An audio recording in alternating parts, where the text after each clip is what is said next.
माझे नाव पुष्पा सुरेश करमासे. मी नाशिकहून आलेले आहे. तर माझी कॅन्सरची गाठ म्हणून सांगितली होती. ती हरभऱ्याच्या डाळीप्रमाणे होती. ती इथं आल्यानंतर मी पहिल्या वेळेस ती एकदम बरी झाली. त्याबद्दल काहीच नाही, पण थोडंफार पाणी येतं आहे, ते येणं बंद झालं पाहिजे एवढीच इच्छा आहे माझी. फरक किती पडला तो सांगा. फरक भरपूर पडलेला आहे, 80% पडलेला आहे.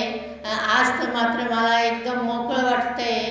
प्रार्थना आणि संकल्प केल्याचा मला भरपूर फरक पडलेला आहे. आजच काल बी वाटत होतं, मला एकदम बरं वाटत होतं. मला एकदम पायाने चालता सुद्धा येत नव्हतं. इथपर्यंत माझी स्थिती आली त्यावेळेस. आता ही माझी दुसरी वेळ आहे.